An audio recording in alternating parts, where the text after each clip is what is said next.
Enjoy our life, we only live once, kaya sulitin natin ang buhay ng bawat isa. Let's treasure memories that would make our heart happy. Samahan niyo ako at ng aking pamilya sa pag-explore ng Palawan.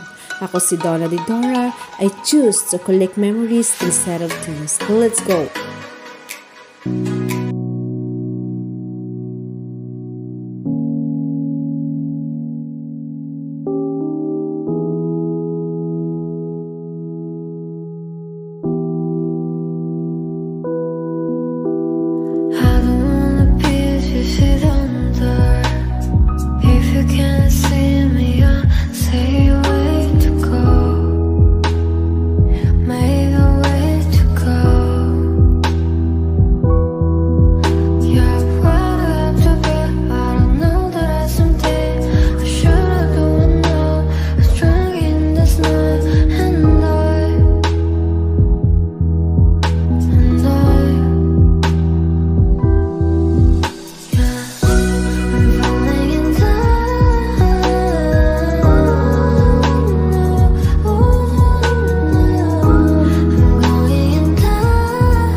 Yung mga rock formation niya.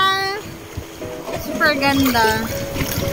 Dito lang yan sa Pavilion. Taytay, Palawan. Ito yung mga bato na yan. Kita-kita. Yan ay maraming baling sasayaw. At maraming nag-aakyat dyan para sa baling sasayaw. Eh, ang bintahan dito ng baling sasayaw. Magkano kuya yung benta ng mga baling sasayaw dito?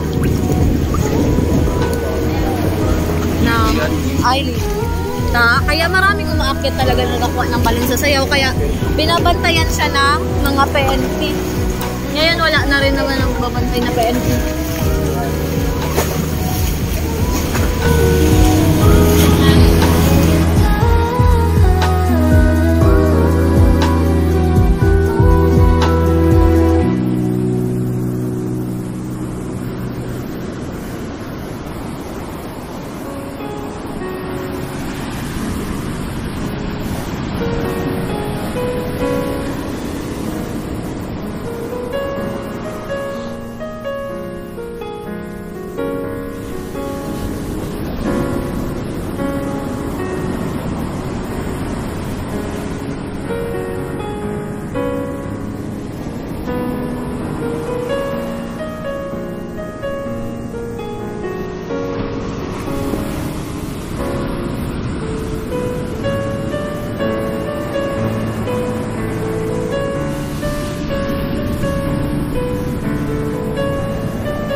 nga, nandito kami ngayon sa Pavilion Taytay, Palawan. Sobrang ganda dito mga kadora. Ang virgin pa ng kanilang dagat. Aming dagat pala kasi dito ako ipinanganak, dito rin ako lumaki. And first time ko pumunta dito sa Pavilion and nakaka-proud na maging isang probinsyana ng Taytay, Palawan kasi meron pala kaming ma-flex na ganito kagandang dagat. And syempre, thankful din ako kay Papa God sa pagbigay niya ng ganito kagandang tanawin, ganito kagandang beach. Oh, look at that. Diba? Ang taas-taas niyan. Isipin mo kung gaano katagal na form yung mga rock formation na yan. Million years, dekada-dekada. And super galing talaga ng ating creator. Nakapangyarihan niya. And also, tayong mga tao ay take in charge sa pag-ingat ng mga ito na mapanatili nating maging maganda, malinis, ganito ka-fresh. Kasi syempre, kung magbabakasyon tayo, kung gusto natin maligo ng dagat, ay makakaranas tayo, makakaligo tayo ng maayos, walang lumulutang na ebak dyan sa dagat, diba? Sino ba naman gustong maligo na may kasamang ebak? Kaya as a vlogger na rin, ina-influence ko kayo na huwag tayong magtatapon ng basura sa dagat, huwag tayong magtatapon kahit saan-saan lang, be responsible na lang mga kadora. Kasi kung tutuusin, napakaswerte na natin magkaroon ng ganito kagandang tanawin. Hindi lang ito, marami pa. Sobrang dami talaga ang magagandang tanawin dito sa Palawan. Kaya mga kadora, tara na dito sa Palawan! Ako, excited na ako makasama kayo mag-travel dito.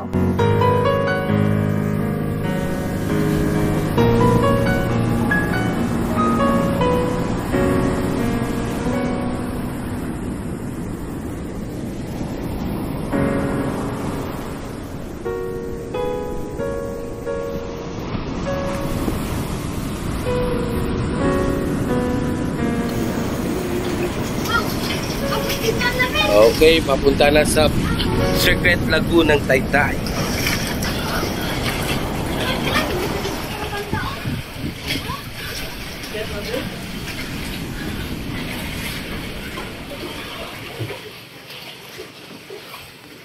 Medyo makitid ang daan.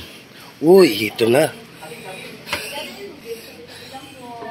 Tabi-tabi lang.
Moments later. I'm coming home, tell the world I'm coming home, let the rain wash away all the pain of yesterday. I know my kingdom awaits, and they've forgiven my mistakes. I'm coming home, tell the world I'm coming home.